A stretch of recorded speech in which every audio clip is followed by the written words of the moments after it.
Right. Welcome to the this week's 1W-Minds seminar. I think this is our last session before we take a summer break.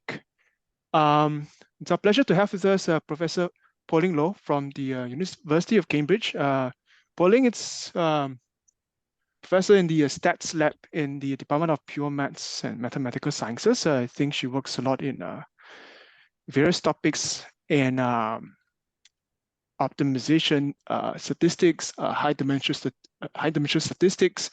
So various interesting topics here. Today we're going to talk about something interesting, differentially private. Po-Ling's done like a wonderful work of like statistics, especially over the last few years. It's a bit so it's a pleasure to have her speak. Right, Po-Ling, over to you.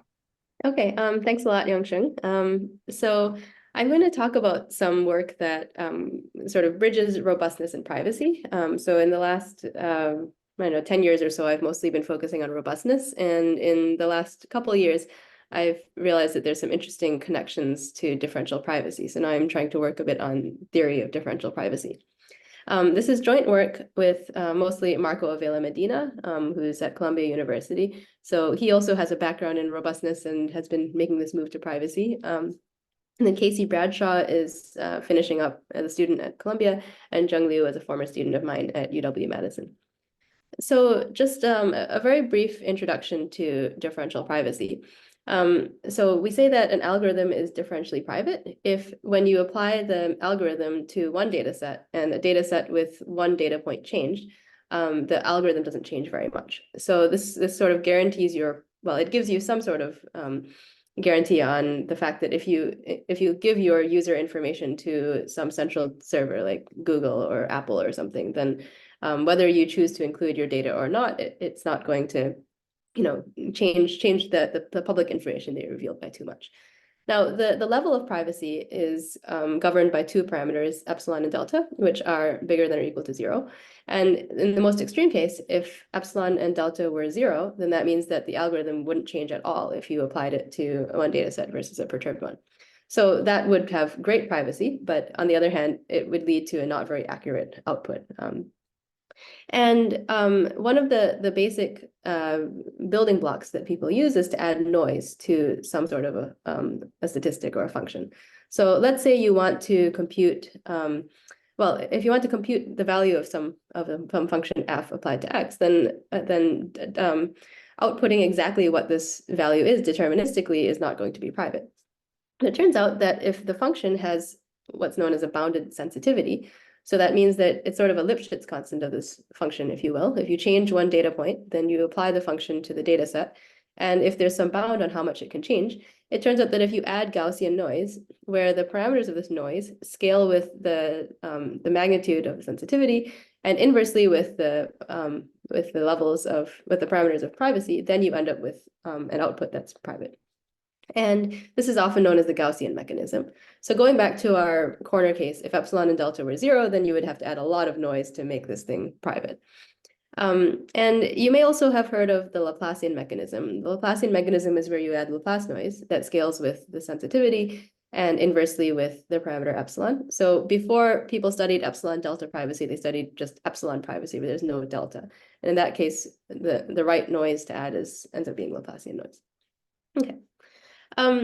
So this is the framework of usual differential privacy, but for the work that I'm going to talk about, we actually use a different definition of differential privacy. And this is a framework that was introduced by, so the second author here is Aaron Roth at University of Pennsylvania and Wei Jiasu, who's in statistics in Pennsylvania. And they were interested in looking at a slightly different viewpoint of privacy, which is more statistical. So the idea is that maybe you want to try to figure out if the underlying data set was X versus X prime, where these are two data sets that differ in one data point based on the output of the algorithm. And it turns out that if you're computing a test based on the output of a private algorithm, then you can't do so well, right? Because it's supposed to be hard to figure out whether it came from X or X prime. And this is something that was seen in statistics several years back. So what was shown is that if you're doing a hypothesis test based on an epsilon delta differentially private output of an algorithm, then at a particular significance level, there's a power that's upper bounded by some function of alpha, epsilon, and delta, right? So you want to keep your type 1 error small, but your type 2 error, well, 1 minus type 2 error can't be too large. But then this raises the question, well, I can characterize differential privacy as some other function of alpha, right? So, I mean, it just so happens that if I characterize differential privacy with parameters epsilon and delta, that tells me how hard it is to compute a hypothesis test based on a private statistic. So you could use a different function that maps from alpha to something else in the privacy setting. And it turns out, and I'm not going to go into detail because this isn't sort of the focus of what we worked on, but it turns out that there's one specific choice of so-called trade-off functions that leads to something called Gaussian differential privacy. And Gaussian differential privacy is parameterized by just one privacy parameter, mu. So again, small mu means very, very private, and otherwise mu is something that tells you how much privacy you want to guarantee. Okay, but I'm not going to go into Gaussian differential privacy because that would be sort of a lecture in itself. So instead, all you need to know for what I'll talk about today is two things about Gaussian differential privacy. So the first one is that if we have a function we're trying to privatize and it has this bounded sensitivity, then if you add noise that's proportional to the sensitivity as well as inversely proportional to this one privacy parameter, which is now called mu, then you are Gaussian differential private. And the second thing you need to know is that if you compose different privacy mechanisms, then the privacy guarantee will get worse and worse, and it will get worse and worse at this particular rate. So in differential privacy, the original focus was often, well, how do we make an algorithm private? So, we have these building blocks that if you add noise to a deterministic function with bounded sensitivity, then it's private. If you do a bunch of different things where you adaptively compose them, then it's private with privacy parameter growing as blah, blah, blah. And what we're going to look at is some form of optimization, so like gradient descent. So the idea is that at each point, we're going to add noise in the Gaussian mechanism in some clever way, and then we're going to do things, we're going to take iterates many times, and each time we have to track how much our privacy parameter might grow. Okay. So now, before I go into that, let me just say a little bit about the statistical viewpoint, statistical theory viewpoint of privacy. So differential privacy was studied since like 2006. There was lots of theory of differential privacy that was proposed, but it's quite recently that statisticians have started working on this problem. And from a statistical standpoint, what you want to do is come up with an estimator rather than an algorithm. So your estimator theta hat is estimating some parameter theta 0, and you compute theta hat on your data in a privacy in a private way. I'm told that this viewpoint of looking at estimators rather than algorithms does come first from the computer scientists from 2018, but it sort of took off in 2021 with an Annals of Statistics paper by Tony Tsai and co-authors. And what they did was, the paper that was published was called The Cost of Privacy, right? So the idea is that in usual statistical theory, one wants to come up with an optimal estimator. And the way you measure optimal estimators is in terms of minimax rates. So you usually say, well, what the min is over all possible estimators. So what's the least error I can get? The max is over all possible underlying distributions. And if you're doing something like mean estimation for a multivariate Gaussian, then the type of minimax rate is square root of p over n. So now what you do is you constrain your estimator to be differentially private. This means that you take a min over a smaller class of estimators. So this minimax rate might grow. And what they did was they actually characterized how much it grows. And it turns out that, it has this additive nature. And this also happens for lots of other estimation problems. Okay. And the method that they proposed also was sort of based on gradient descent. And at a first glance, it looks kind of similar to what we studied, but so there were some things that by realizing there was a connection with robustness, we were able to sort of tweak the algorithm in ways that kind of generalized the scope of it and also took away some conditions that they had to place in order for their theory to go through. Okay.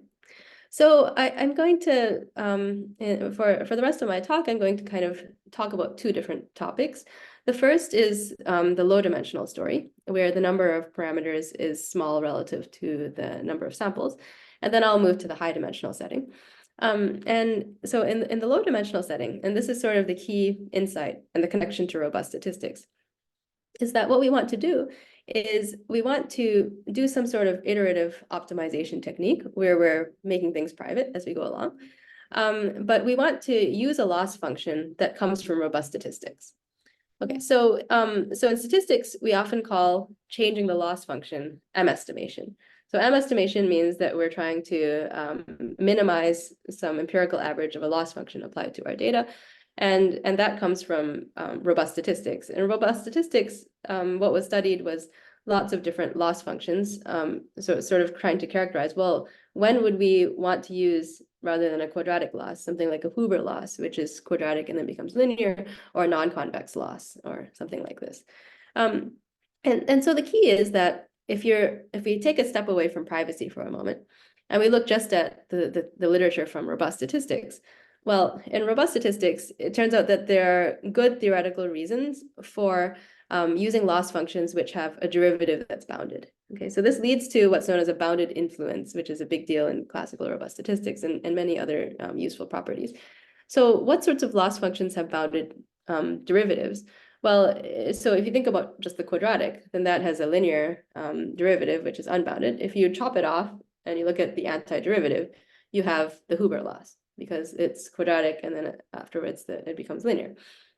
And what does this have to do with privacy? Well, if we go back to the private optimization procedure that we'll basically be focusing on. So the private optimization procedure looks like this. So it says, okay, now I want to minimize privately this loss function. Of course, in computer science, we would call this empirical risk minimization. Then what would you do if you didn't care about privacy? You might do gradient descent if it's differentiable. And the point is that when you calculate these gradients, so these gradients are computed as derivatives of the loss function, and they each depend on the data points, x1 up to xn. So these gradients in themselves are not going to be private, and I need to find a way to privatize them. So the way that you privatize them is you add some noise. And then now we need to think about, okay, well, this idea of adding noise, it worked as long as the loss function had a bounded sensitivity, right? And as long as the function that I was computing had a bounded sensitivity. And it turns out that we will have a bounded sensitivity exactly when the gradient of L is bounded. All right. So the key is that what we need in order to make this privacy, this private gradient descent method work is exactly the bound on the derivative of L, which is exactly the same property that is useful in robust statistics. So this idea of gradient perturbation to promote privacy is something that has been studied for quite a while in computer science. But there's sort of two key insights. And the first is that the way that people made this iteration private in the past was not by changing the loss function, but rather by truncating the loss function. So sort of artificially choosing some truncation parameter, which makes it bounded. And then you know how much noise to add. But then the downside of that is that you sort of have to calibrate the level of truncation, and this needs to hold for each iterate. Either that or you might get some sort of suboptimality. And then the other point is that in computer science, generally there was a focus on bounding the excess risk. And in statistics, we care more about the actual parameter error. So with high probability, how does theta t differ from theta naught? And although it is possible under certain conditions to relate the excess risk directly to the parameter error, you might not want to impose those conditions in order to get a bound on parameter error. Okay, so the quick rundown of what we showed was we showed what happens to gradient descent and the second order version of it, Newton's method, under appropriate conditions. And what we showed was, okay, so in the gradient descent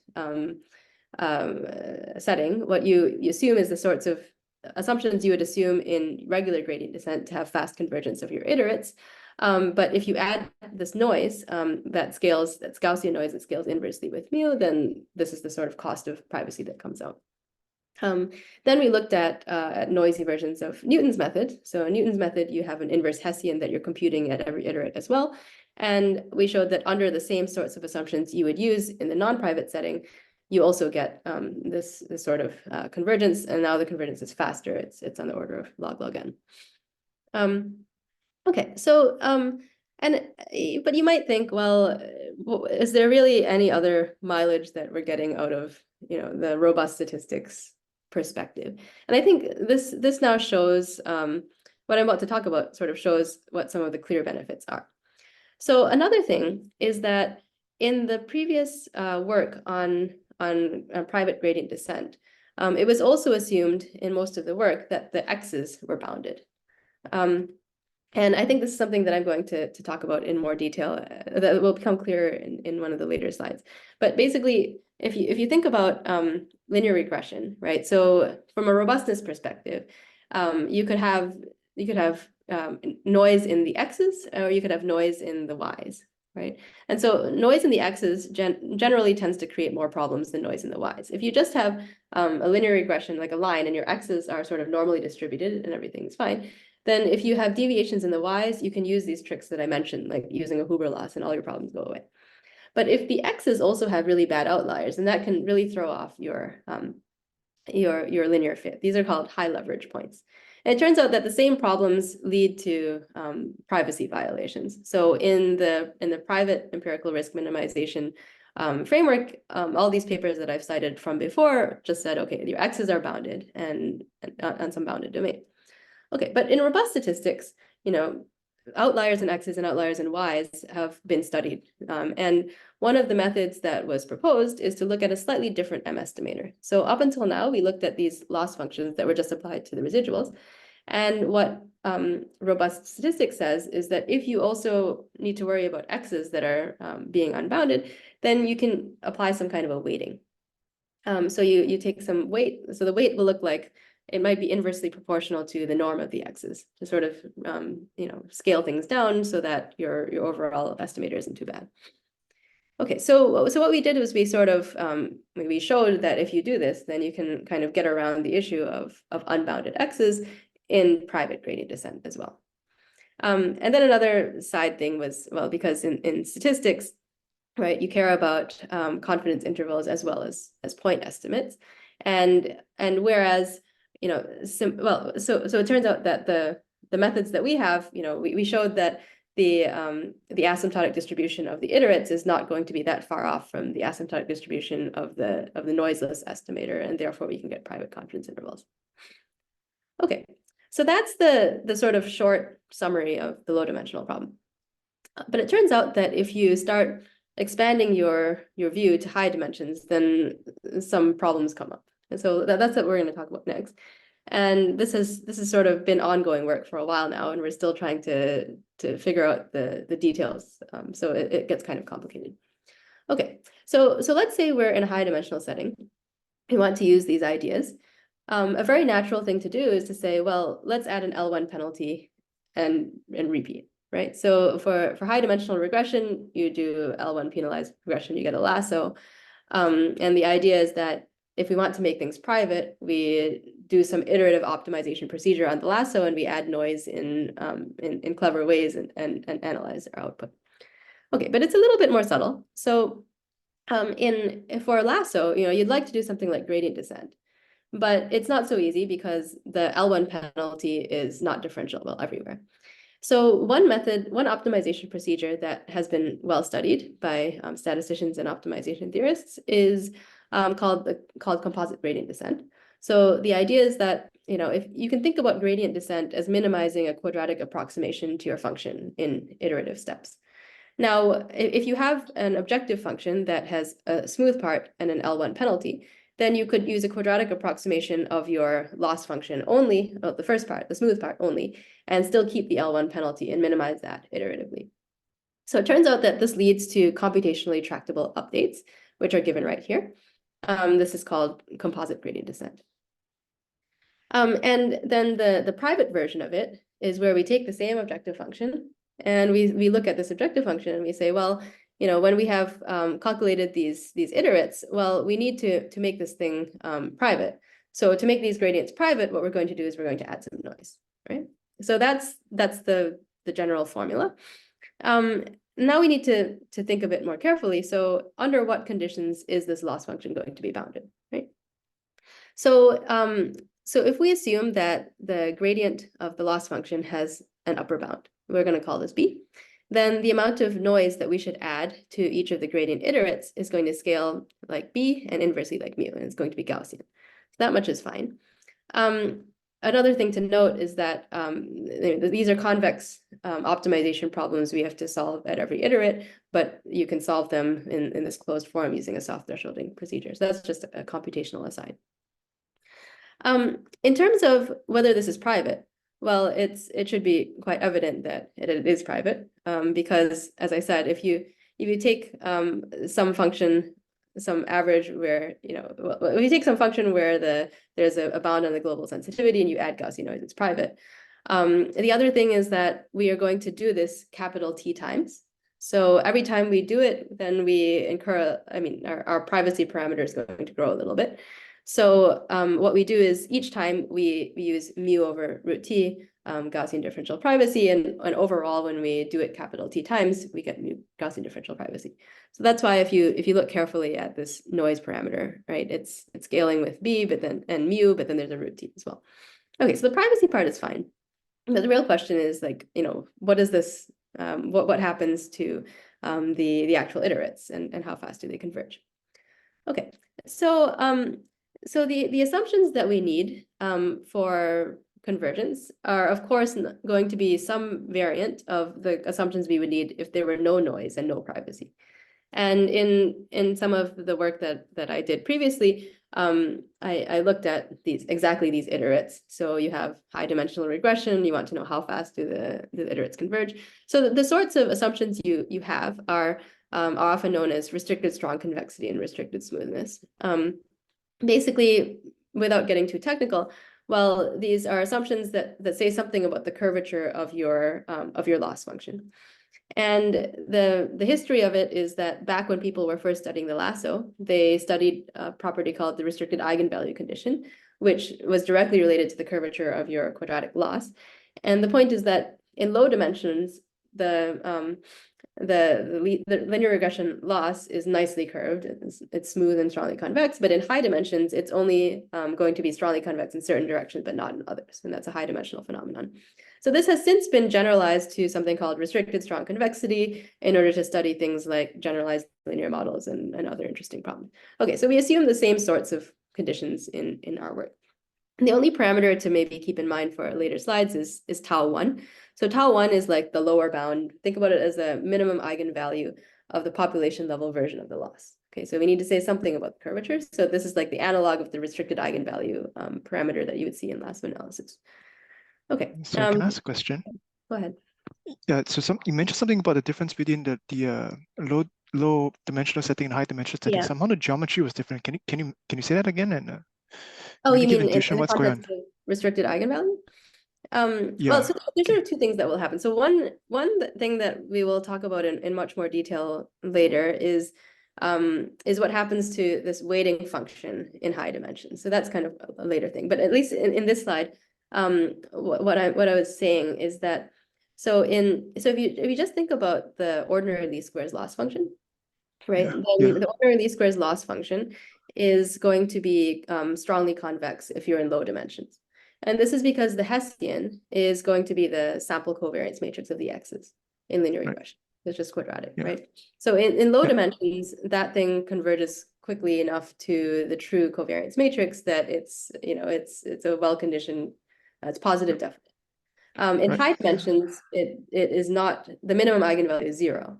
So it turns out that your shape is actually, so like a priori, there's no reason why you should have fast convergence of these algorithms. But the point is that in the high dimensional analysis, you can also show that the iterates of your algorithm are sort of staying in the parts of space where you have strong curvature.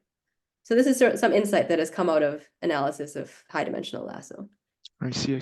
Okay, thank you. Yeah. Right. So we have to assume, well, of course, if we're going to add noise, we need to assume the same things we needed to assume when we didn't add noise, and then say some other stuff as well.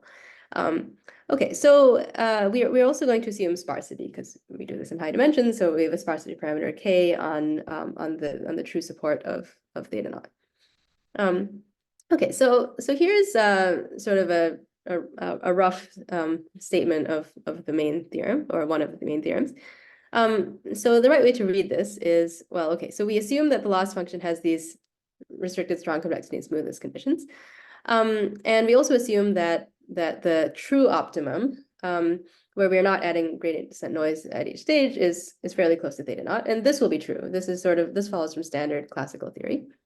We also assume that the regularization parameters are chosen appropriately, so that's all fine. We assume that the step size is chosen appropriately. And then now we assume that the initial point of our optimization algorithm is sort of in some basin of attraction around theta naught. So this in itself makes the result that I'm going to state a local convergence thing. So it says that if we're close enough, then something good happens. Then we have an assumption of the sample complexity. And then it says that, okay, so if we're close enough, we only need to take log n steps. So that's kind of what we're going for, right? Just like in the low dimensional case, we wanted to take only log n steps. And after log n steps, we will get within a certain radius of the truth. And that certain radius is going to be governed by this term R'. And in R', you see the inverse dependence on mu. Okay.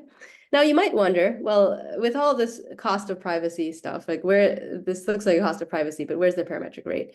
And actually that's because if you now want to see how close we are to the true theta naught, then you have the usual parametric rate, and you have the part that comes out of a theorem.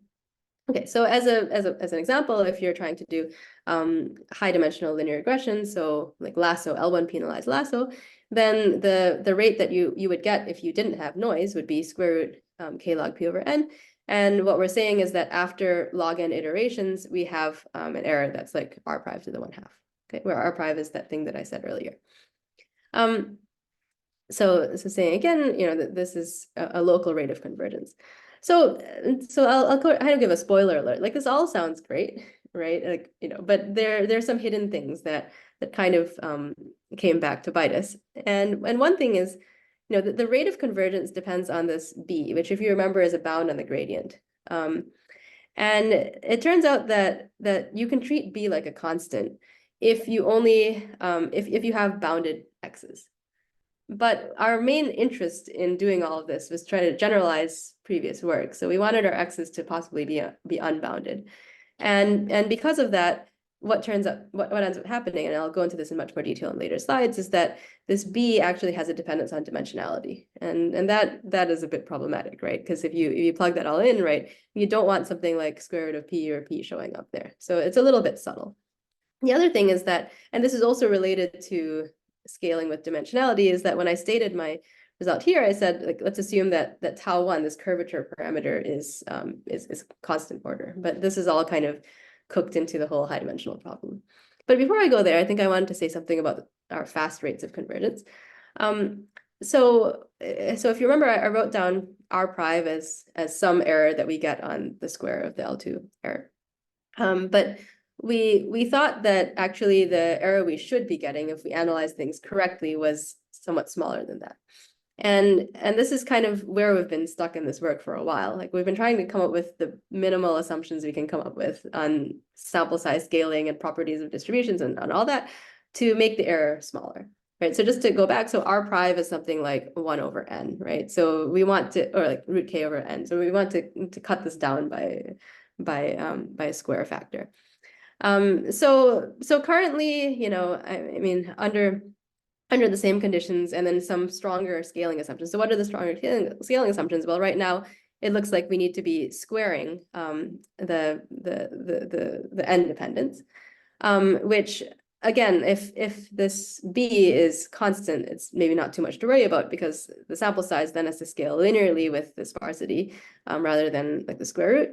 But yeah, I won't dwell too much on this, but basically this is, there's a lot of work that's kind of going into the second part, which is like we have some nice convergence guarantees, but we think that they should be even stronger.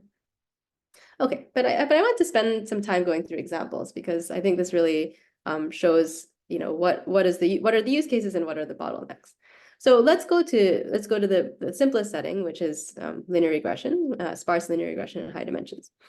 So I'm going to focus now more on this bound capital B, which I would love to treat as a constant, but we have to handle carefully in high dimensions. So if we look at the simple M-estimator, where we just take a loss function, and we apply it to the residuals. Let's pretend that L is the Huber loss function, just for something concrete. So when we do that and we take a derivative, well, we take a derivative with respect to beta, then the derivative of the Huber loss will be bounded by whatever parameter of the Huber loss was gamma. But then we take a derivative with respect to beta of the inner stuff, and we have a norm of xi that comes out. So here you see why, if the x's are bounded, then this is bounded and everything's great. B is a constant. But if we want to allow our x's to be coming from an unbounded distribution, we need to be a bit more careful. Okay, so what will we do? Well, we're going to bring in these weight functions, right? And then the other thing we're going to do is, I guess this is coming from robust statistics, right? We figured like, okay, so in robust statistics and also a bit in high dimensional statistics as well, you might not just want to estimate beta, you might want to estimate both beta and sigma. In fact, in the theory of the lasso, there's been some work in the past on, the regularization parameters was to depend on sigma. So we need some estimate of sigma. So let's estimate both together. And in a robust statistics framework, we can kind of cook this all into the same problem. Okay, so this is the loss function that we look at. And maybe we can stare at this a little bit. So the first thing I've done is I've taken my Huber loss and I've applied it not just to the residuals, but the residuals multiplied by the weight function, because I want to deal with weight function possibly, with the x's possibly not bounded. And the other thing I've done is I've thrown in a sigma. Kind of the intuitive thing to do is to apply the loss function to the reweighted residuals divided by sigma, right? Because I kind of want to rescale by whatever my parameter is.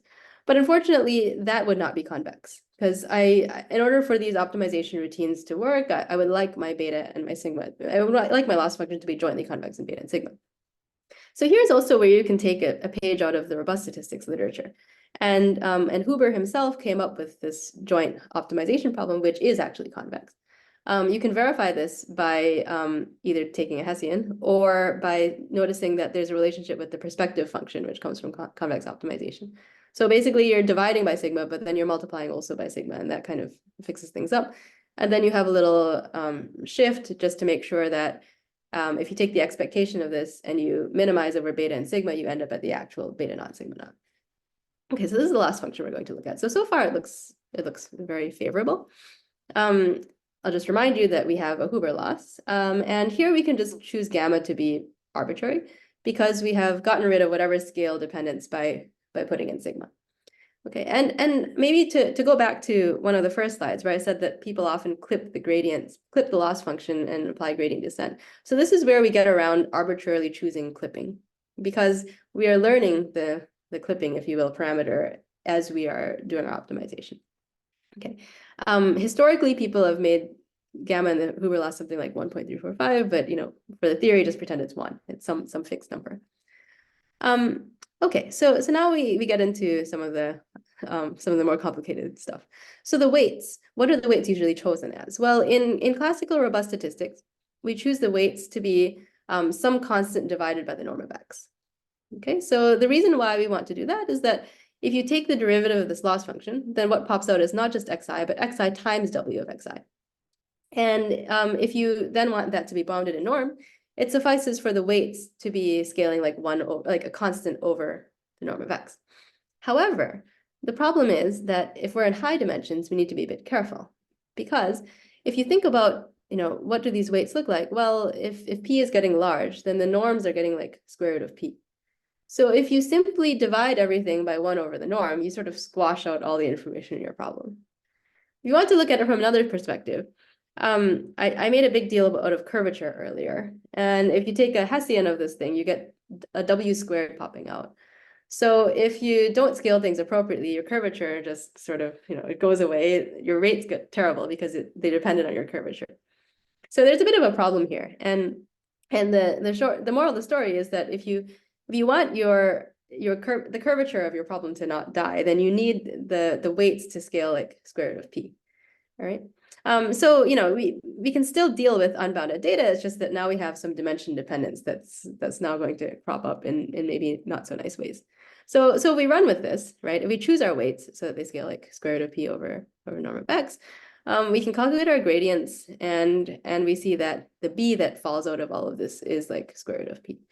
And how does that affect our conclusions? Well, okay, so let's sort of skip that part. But okay, so the rate that we end up with is that whereas we used to have here there was a b squared, right? Now that b squared turns into a p, and the b over here turns into a root p. So if we just glance at the final statement, right, you would be happy with something that looked like that had powers of k and maybe logs of p, but now this has a k and a root p. And if you look at it in terms of sample complexity, well, I mean, in high dimensional problems, we usually like to say that the number of samples needs to scale like a polynomial of k, but now it also has to scale as a polynomial of p. And I mean, I personally spent a ton of time trying to figure out if there was some workaround that would sort of smush this b down. But everything I tried would make the curvature parameter shoot up. And just to remind you, well, the curvature parameter shows up, it's like 1 over tau 1 that's sitting in front. So if you do something that makes a curvature parameter go down like a polynomial in p, then you're also in trouble. Okay, but I also want to say that so we don't have lower bounds, but we also aren't aware of anyone who has lower bounds. People have derived lower bounds in past work where the x's are on a bounded domain. And we're not sure, maybe it is entirely possible that for x's that are unbounded, in order to do high dimensional regression, you actually do need n to be scaling polynomially p. So that's sort of an open question, but we're also not quite sure what the right techniques are to answer that. Okay, so then there's one more example that I want to go through briefly. And this was basically to see how applicable our work was beyond just linear regression.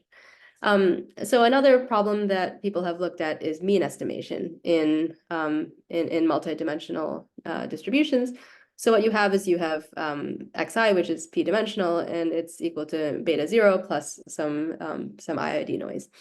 And we're gonna skip that part, but basically we wanted this to be, so this is where the robustness part comes in, right? You don't want to just say your epsilons are sub-Gaussian because, well, you want to say a bit more than that. If you're going to throw in all these different robust losses, you'd like to move away from that. And we needed certain types of assumptions on our epsilons, which basically allows us to have a little bit of heavy-tailedness, but not that much.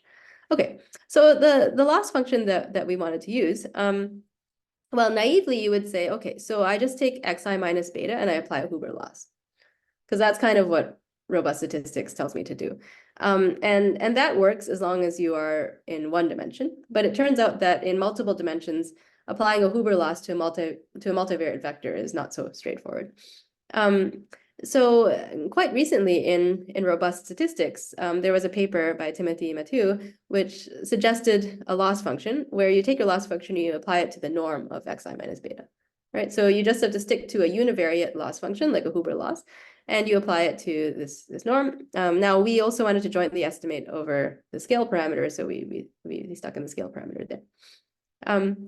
And we say here we're motivated by this recent method, and the reason is simply, again, at the intuitive level, if something works for robust estimation, it must have bounded derivatives hiding in there somewhere. And what we need in order for our method to work is to have bounded derivatives, which we can then add noise to and optimize.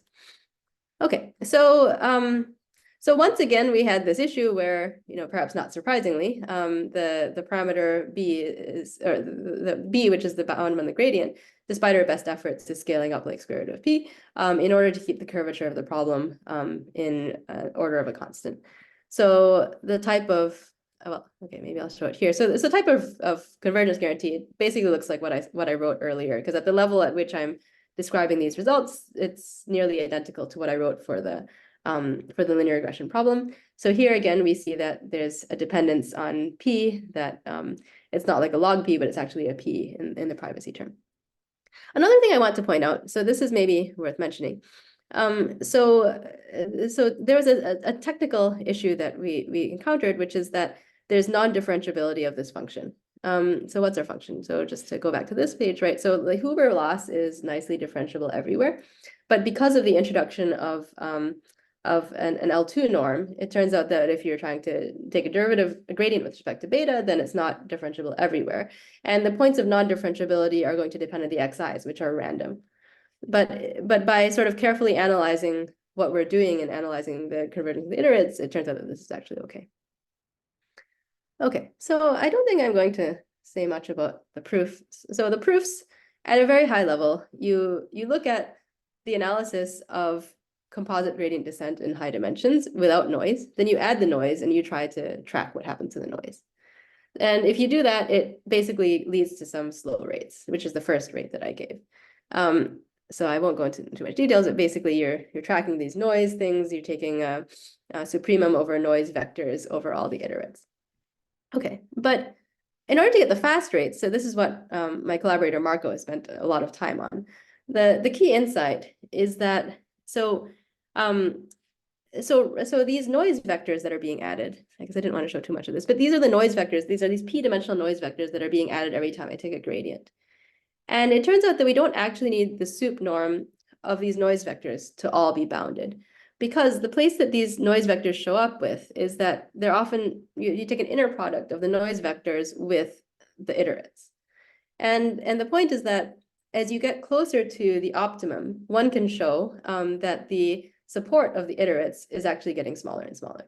So the overall ambient dimension is p-dimensional, but the support of the true support is k. And it turns out that as the iteration, as the optimization problem proceeds, you end up with sparser and sparser vectors. And they might not exactly have sparsity k, but it's order of k. So because of this, you can control the errors better in a later round of optimization. So I guess that's kind of shown here. So when you see these p-dimensional vectors, they're actually being inner producted with some vectors which are getting sparser and sparser. So that's the idea for how you get the fast rates. Okay, so maybe let me wrap up. I didn't spend as much time talking about the low-dimensional story, which is much more, I mean, low-dimensional story is complete, but in retrospect, it's also much simpler than the high-dimensional story, right? So in the low-dimensional story, what we did was we had a first look at these robust losses, and we showed that they can be directly used for differential privacy. And we were able to deal with unbounded domain of the x's in a weighting method. But when we moved to high dimensions, we found that what we wanted to do with our weighting method introduced some unsavory dependencies on the dimensionality p. But we do have, a unifying theory that says, like, if you have a loss function that satisfies certain properties and the curvature is, whatever amount, then you in fact get fast convergence. And another thing I didn't talk about, which I also spent a lot of time on in this high dimensional work, was coming up with confidence intervals. So the confidence interval construction was quite simple in the low dimensional setting. In the high dimensional setting, even without noise, there was quite a lot of work conducted several years ago about how to come up with confidence intervals for Lasso, because it turns out that the Lasso output itself is not asymptotically normal. But if you look at what's called a debiased version of the Lasso, it is asymptotically normal, and you can construct a confidence interval. So we tried doing an analog of that for our noisy output. And at first, it seems like it should be very straightforward, but it's, again, not so straightforward, because maybe just to summarize this quickly. So the methods that people use for debiasing the Lasso depend on getting an inverse covariance matrix at your estimator. Inverse covariance matrix is just like a covariance matrix is p by p. And if we want to do things privately, we need to privatize a p by p matrix. So this sort of leads to issues in terms of, in high dimensions, this is kind of a big problem because you want to add noise to p-squared things. So we were working very hard to try to figure out the minimal constraints on, sample size scalings with k's and p's and all that stuff. Okay, so future work. The convergence theory that I gave is just local. So in the high dimensional case, it just says that things converge really fast if you're close by. It would be nice to come up with a more unifying theory that says what to do if you start from an iterate that's far away. And then the lower bounds. So to be honest, we haven't thought too much about these things. Me and Marco both need to read up more on the types of lower bounds that are used in privacy to see if something could be said in the case when the x's aren't unbounded that makes us feel better about the fact that all of our rates are scaling polynomial in p. And then in high dimensions, so this is something that I've wondered about myself, both in the robustness context and now in privacy, is if it even makes sense to come up with some second order version, like Newton's method. Because just like I talked about before, when we start looking at Hessians or inverse Hessians, it's problematic both from the point of adding noise, but then also computationally. We might not want to be, directly computing these inverse Hessians at each iterate. So thanks a lot for your attention. I'm happy to take questions.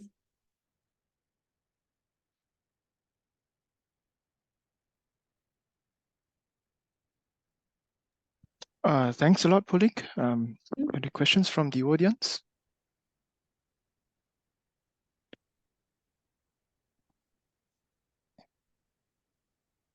I could ask one. Yeah, go ahead, Jonathan. Hey, I'm not a privacy expert. So my colleague Reza, I've seen his talks along, maybe not high dimensional aspects, but yeah, about like private optimization methods. And yeah, one of the things I think you touched on is like you're kind of still private even if you're releasing the whole transcript of optimization, like theta 1, theta 2 up to theta t. And in a sense, maybe that's a weakness because you don't really need to be that private. Yeah. Maybe it's less of an issue in your case because like your t was small. Is that fair to say? Yeah, that's right. I mean, that's also something that we've wondered about too. Like, yeah, you don't really need to see all of the path. Although I am told that like practitioners like to be able to see the path to see if their optimization algorithm is going wrong. So there's this branch of privacy nowadays that people call privacy auditing that's becoming quite hot, especially in industry. And the idea is like in implementing these privacy algorithms, oftentimes people mess up with different parameters in the code. And if you can actually see what you're outputting, you can catch that before you go all the way to convergence. But I mean, yeah, on the technical side, right? Like we need this because we're using these composition theorems. Because every time we calculate the gradient, we're looking at the data again, and we're doing things t times. So that's why we have to set the privacy parameter as we do, right? So it's more like a technical thing. In computing the final output, we need to make sure that every step is private. But yeah, we don't actually need to release all of the iterates. So I'm not sure what the right thing would be if you only I can't remember the details at all. I think my colleague Reza has a paper addressing that, but I have no idea if it's close to your setting or not. Yeah. Okay. Thanks. Thanks for the talk. My first question is about the practical use of your results. Do you have any example for how this work could be used for the real data? I mean, how does it work? I mean, this is theoretical result. I understand that. I mean, I guess so. I don't know so much about what's actually implemented, but I know that there's a lot of implementations of like private stochastic gradient descent or private gradient descent in neural network training. So I mean, like, well, in the companies like Apple and Microsoft, they protect your data using differential privacy. So that's actually the standard to which they're trying to make their algorithms adhere. And I don't know for a fact, but I'm pretty sure the way that they're doing this is by adding noise whenever they're doing some kind of gradient descent like training algorithm. So I suppose the natural use case of this is to say, well, if you're using losses like least squared losses, replace them with something like a Huber loss. And this will actually protect privacy over a broader array of settings. Or, if they're using private stochastic gradient descent, my guess is that they're probably clipping the gradients to make sure that things stay private. Whereas if we use something like a Huber loss, it would avoid the necessity of choosing arbitrary parameters to clip things in between. The next question is about the assumption on the independence of the data. Is very essential for the IID assumption that how it is generalized to the dependent data for that in time series or images? Yeah. Is there a particular type of dependency you're thinking of? Like simply like a time series or images. My guess is there probably is a way to generalize this to time series, because at least in the high dimensional literature, like Lasso, people have looked at time series data dependencies between the x's, for instance. So my guess is that the same sort of analysis should be fine, because I mean, in fact, at some level, like the theory that we have says that your loss function needs to satisfy restricted strong convexity or restricted smoothness. And then the examples I went through were like IID data for linear regression. But I'm pretty sure if you look at some of the Lasso literature, there will be work that looks at some sort of time series dependence and says, look, this satisfies restricted strong convexity or restricted smoothness with high probability. I'm not sure what would end up coming out as your B, for instance, like these particular parameters, but at least the smoothness assumptions on the loss should be satisfied. Yeah, but beyond that, I don't know about other dependencies. I mean, in some of the other work I've done, I've looked at robust like corruption, contamination that enters the data set by adversarially moving points, and that breaks IID-ness, and that can cause some problems in analysis. Okay, thank you.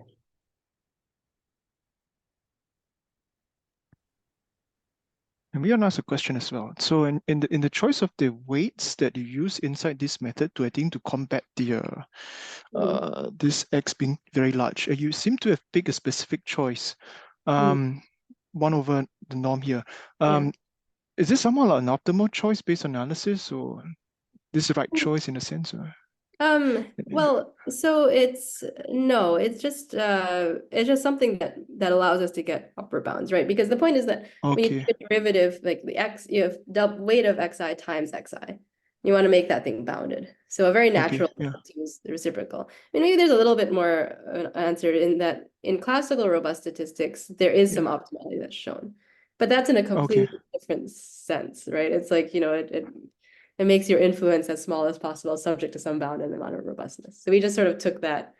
We took so that there and okay. So this is the correct scale to use in other settings, classical settings. That's what in classical settings. Okay. Fair enough. Okay, interesting. Any other questions from the audience? If not, thank you a lot. Thanks for the questions. Thanks to Po-Ling for the wonderful talk and really interesting topic. All right, I think we can end the session here. Okay, thanks for having me. Yeah, and if anyone else has questions for Po-Ling,